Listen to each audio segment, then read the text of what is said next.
திரு சிலுவையின் மகிமை பெருவிழா நாளில் ஒரு நாள் ஒரு குருவானவர் பிரசங்கம் செய்ய ஆரம்பிக்கின்றார். திருச்சிலுவை என்பது நாம் வணங்கும் ஒரு சின்னம், உன்னதமான சின்னம், அடையாளம். இப்படியெல்லாம் சொல்லிட்டு போகும் பொழுது கோயிலிருந்து ஒரு ஆள் எழும்பி சொல்கின்றார், ஆனால் இந்த சிலுவை ஒரு அவமானத்தின் சின்னம், இந்த சிலுவை ஒரு கஷ்டத்தின் அறிகுறி.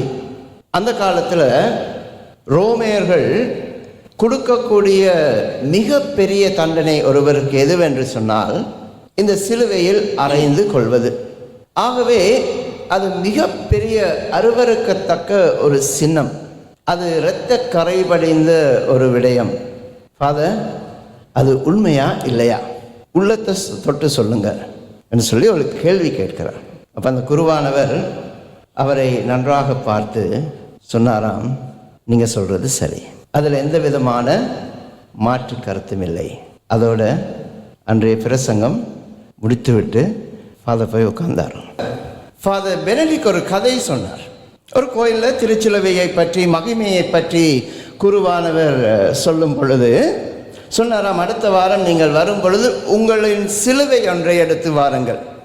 ஒவ்வொருத்தரும் ஒவ்வொரு சிலுவை எடுத்துகிட்டு வந்தாங்க.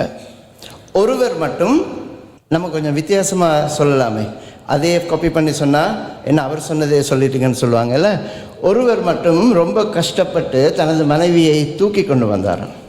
என்னையா மற்றவங்கெல்லாம் சிலுவையை கொண்டு வராங்க, நீர் மட்டும் உமது மனைவியை தூக்கி கொண்டு வருகின்றீரே என்று சொல்லும் பொழுது அவர் வெறுப்பாகவோ ஏதோ ஒரு விதத்தில் சொன்னாராம், ஃபாதர், எனக்கு கிடைத்த பெரிய சிலுவை இதுதான் ஃபாதர், அதனால தான் அந்த சிலுவையை கொண்டு வருகின்றேன். ஆனால் அதை சொல்லிட்டு ஃபாதர் நிறைய விஷயங்கள் சொன்னாங்க. நான் ஆரிஃபில் போயிட்டு சாப்பிட்டுட்டு இருக்கும் பொழுது ஒருவர் சொன்னார், ஃபாதர் பெனடிக்ட், இதுவே ஃபாதர் ஜூலியனாக இருந்தால் கொஞ்சம் வித்தியாசமாக சொல்லியிருப்பார். எனக்கே ஷொக்காயிட்டு, ஓ, நம்மளை விட நம்மளை தெரிஞ்சவங்க நிறைய பேர் இருக்காங்களே. நான் கேட்டேன், என்ன வித்தியாசம்? இல்லை, ஃபாதர் ஜூலியனாக இருந்தால் சொல்லியிருப்பார், கணவன் மனைவியை தூக்கி கொண்டு வந்தது போல ஒரு மனைவியும் ரொம்ப கஷ்டப்பட்டு வீல்பரோவில் தனது கணவனை உட்கார வச்சு தள்ளிட்டு வந்திருப்பாங்க. அப்படி ரெண்டு பக்கமும் பேலன்ஸ் பண்ண சொல்லியிருப்பார். நானும் சிரிச்சுட்டு விட்டுட்டேன். ஏன்னு சொன்னால், இந்த வாரம் திருச்சிலுவையின் மகிமையை பற்றி நான் சொல்ல வேண்டும் என்பதற்காக. அது ஒரு ஜோக் இருக்குல்ல, நம்ம தான் இப்போ நிறைய தமிழ் மக்கள் ரீல்ஸ் கொடுக்குறாங்க. ஒரு ரீல்ஸில் ஒரு கணவன் தனது நண்பர்களுடன் உட்கார்ந்து இருக்கிறாங்க. மனைவி தோசை சுட்டு கொண்டு வராங்க.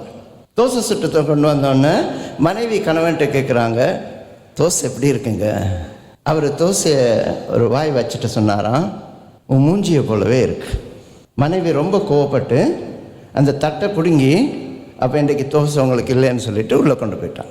அப்போ அந்த நண்பன் சொன்னானா, ஏய்யா, நானும் தானே வாயை மூடிட்டு சாப்பிட்றேன், அப்படி சாப்பிட்ருக்கலாம் இல்லை. ஆனால் அந்த கணவன் ரொம்ப பாவமாக அந்த நண்பனை பார்த்து சொன்னாராம், நான் என்ன சொன்னேன், உன் மூஞ்சியை போல இருக்குன்னு தானே சொன்னேன். அவளுக்கே அவளோட முகத்தை பற்றி அவ்வளவு பெரிய ஐமிச்சம் இருக்கோ? அவள் முகம் அழகாக இருக்கின்றது, உனது முகத்தை போல் அழகான முகம் போல இந்த தோசை இருக்குது, அவ்வளோ நல்லா இருக்குன்னு தானே நான் சொல்ல முற்பட்டேன். அப்படி நினைக்கிற கணவங்க இருக்கிறாங்களோ தெரியாது, ஆனால் அவர் சொன்னது அப்படி. அந்த நினைவு எனக்கு வந்தது. தனது மனைவியை கணவன் ஒரு சிலுவை என்று சொல்வதை ஒரு அவமானமாக அல்லது ஒரு குறைவாக பார்த்துருக்குறாங்க. ஒரு ஆள் பார்த்துட்டு சொன்னது எல்லாருமே அப்படி தான் பார்த்துருப்பாங்க. ஏன் ஃபாதர் இப்படி சொன்னார்? ஆனால் எனது தந்தை எனது தாயை பற்றி சொன்ன இந்த விடயம் நான் ஏற்கனவே உங்களுக்கு சொல்லியிருக்கேன். ஆனால் நீங்கள் முதலாக கேட்கறது போல் ஒரு ரியாக்ஷன் கொடுப்பீங்க, பரவாயில்ல. அவரது 25வது ஆண்டு திருமண நிறைவு நாளில் பூசையெல்லாம் முடிஞ்சுட்டு அவர் பேசும் பொழுது சொன்னார், எனக்கு இறைவன் கொடுத்த மிகப்பெரிய சிலுவை மலர் தான். அம்மா பேர் மலர். அப்போ அண்ணன் திருப்பலி ஒப்பு கொடுக்கின்றார். நான் இன்னும் குருத்துவம் பெறவில்லை. நம்ம ரெண்டு பேருக்கும் ஷாக். இப்படி பப்ளிக்காக சொல்ல முடியுமா? அதுவும் 25 வருட திருமண நிறைவு நாளில் பார்க்கும் பொழுது அவர் சொன்னார், நீங்கள்லாம் இப்படி பார்க்குறீங்க, எனது மனைவி இறைவன் எனக்கு கொடுத்த மிக பெரிய மகிமை. எனது மனைவி இறைவனால் எனக்கு கொடுக்கப்பட்ட மிக பெரிய ஒரு கொடை. அவள் இல்லாவிட்டால் எனது வாழ்வு இவ்வளவு அற்புதமாக இருந்திருக்குமா என்பது எனக்கு ஒரு கேள்விக்குறியாக இருக்கின்றது. என்னை நிறைவு செய்பவர் எனது மனைவி. எவ்வாறு சிலுவை எனக்கு புது வாழ்வு கொடுக்கின்றதோ, எவ்வாறு சிலுவை எனக்கு மீட்பு கொடுக்கின்றதோ, எவ்வாறு சிலுவை எனக்கு இறை அன்பை முழுமையாக வெளிப்படுத்துகின்றதோ, அவ்வாறு என்னை உன்னதப்படுத்துபவர் எனது மனைவி. நம்ம யாரும் அதை எதிர்பார்க்கல. அன்றைக்கு ஆரிஃபில் என்னோடு அதை பகிர்ந்து கொண்டவரும், அதை பகிர்ந்து கொள்ளாமல் உள்ளுக்குள்ள புழுங்கிட்டு இருக்கும் மனைவிமாரும் தெரிந்து கொள்ளுங்கள், ஃபாதர் பெனடிக்ட் என்ன சொன்னார் என்று சொன்னால், ஒரு கணவனுக்கு உன்னதமான இறை கொடை சிலுவையைப் போல் வேறு எதுவும் இருக்க கூடாது, இருக்க முடியாது. கணவனுக்கு மனைவி இல்லாமல், மனைவிக்கு கணவன் இல்லாமல் நமது வாழ்க்கை நிறைவு அடைவது இல்லை.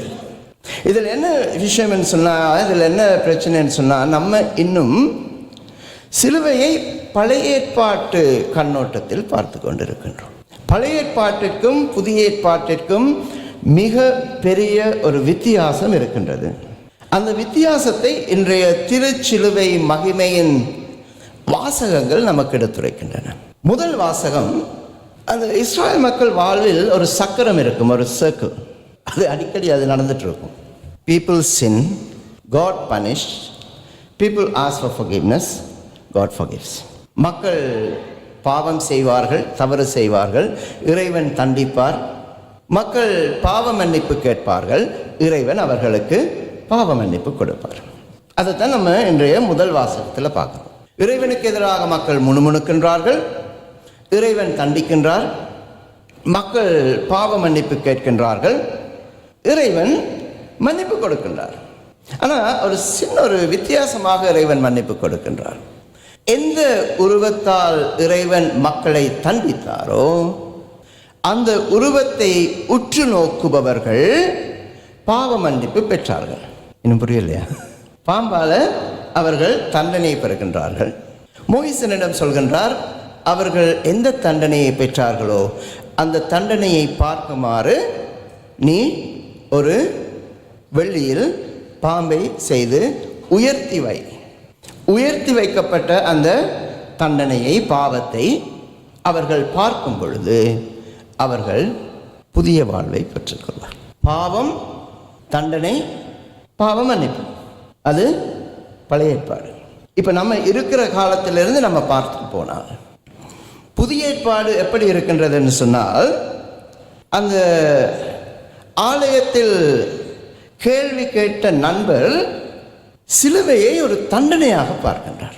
சிலுவையை ஒரு தண்டனையின் பிம்பமாக பார்க்கின்றார், தண்டனையின் அடையாளமாக பார்க்கின்றார், பாவத்தின் அடையாளமாக பார்க்கின்றார். நிறைய கத்தோலிக்கர்களும் அப்படி தான் பார்க்குறோம். சிலுவையை பார்த்தா ஐயையோ நம்ம இறைவனுக்கு எதிராக பாவம் செய்து விட்டோமே.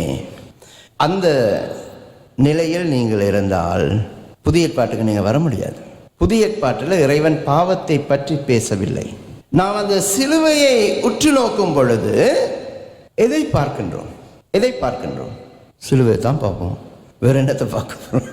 சிலுவையை உற்று நோக்கும் பொழுது நீங்கள் அதில் இயேசுவை பார்க்க வேண்டும். இயேசு நம்மேல் வைத்த அன்பை பார்க்க வேண்டும். இயேசு நமக்காக தனது உயிரை அர்ப்பணித்தார் என்பதை நாங்கள் உணர்ந்து கொள்ள வேண்டும். அந்த சிலுவை மரத்திலிருந்து மரணத்தின் மூலம் இயேசு நம்மை மகிமைப்படுத்துகின்றார் என்பதை நாங்கள் பார்க்க வேண்டும். இரண்டாவது வாசகம் மிகவும் அற்புதமாக சொல்கின்றது. ஒரு மரத்தினால் மனிதன் பாவம் செய்தான், அதே மரத்தினால் இறைவன் அவனை பாவத்திலிருந்து மீட்டெடுக்கின்றார். அதை செய்வதற்கு இயேசு என்ன செய்கின்றார்? இறை தன்மையை தனது என்று அவர் வரைந்து கட்டிக்கொள்ளாமல், அந்த இறைத்தன்மையிலிருந்து இறங்கி வந்து ஒரு மனிதனாக நம்மை பாவத்திலிருந்து மீட்பதால் அந்த சிலுவை மகிமையின் அடையாளமாக மாறுகின்றது. ஆகவே கிறிஸ்தவர்கள் சிலுவையை பார்ப்பது வித்தியாசமாக இருக்க வேண்டும். இன்றைய ஆரம்ப சபம், மனிதர் அனைவரின் மீட்புக்காக உமது ஒரே மகன் திருமகன் சிலுவையை ஏற்க திருவலம் கொண்டீரே இறைவா, இவ்வாறு அச்சிலுவையின் மறை பொருளை இவ்வுலகில் அறிந்திருக்கின்ற நாங்கள். புரியுதா? திருச்சபை என்ன நினைக்குதுன்னு சொன்னால், நம்ம அந்த சிலுவையை தெரிந்து வைத்திருக்கின்றோம். ஆனால் நிறைய கத்தோலிக்கர்கள் தெரிந்து வைத்திருக்கவில்லை.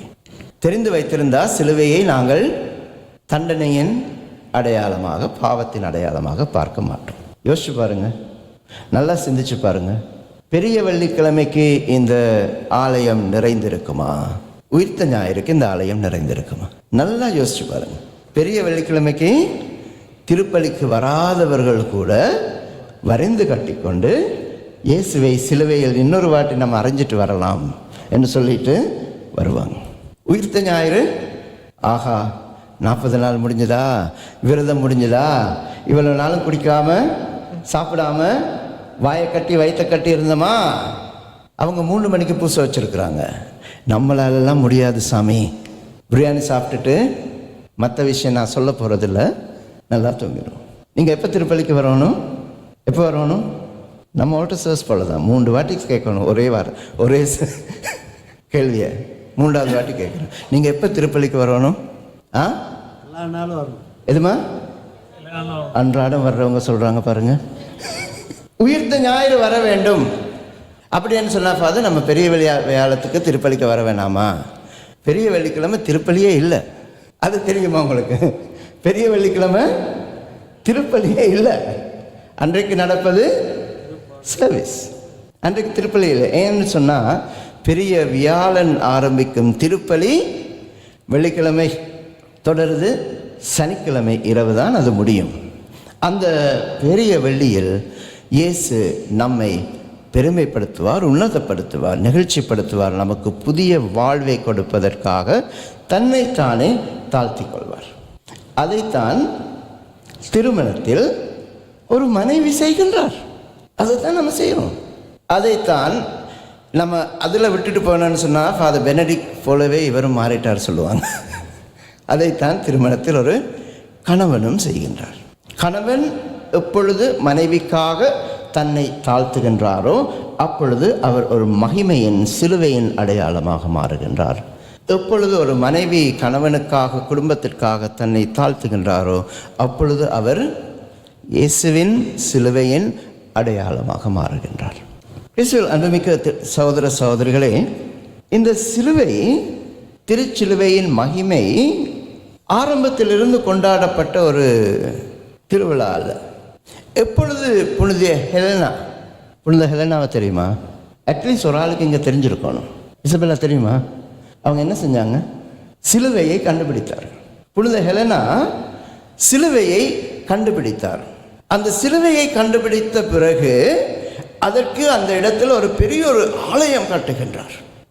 ஆலயத்தை கட்டி சிலுவைப்பாதை செய்கிறான்னு சொல்லிட்டு அழுது இருக்கல. திருச்சிலுவையின் மகிமை என்ற இந்த திருவிழாவை திருச்சபையின் மூலமாக அவர் ஏற்படுத்துகின்றார். அதைத்தான் நாங்கள் இன்று கொண்டாடுகின்றோம். சிலுவையின் மகிமையை கொண்டாடும் நாங்கள், பழைய ஏற்பாட்டில் அந்த பாம்பை உயர்த்தும் பொழுது பாவத்தை மக்கள் பார்த்தார்கள். புதிய ஏற்பாட்டில் சிலுவையை உயர்த்தும் பொழுது பாவத்தை பார்க்கவில்லை, இறைவனின் மன்னிப்பை பார்க்கின்றார்கள்.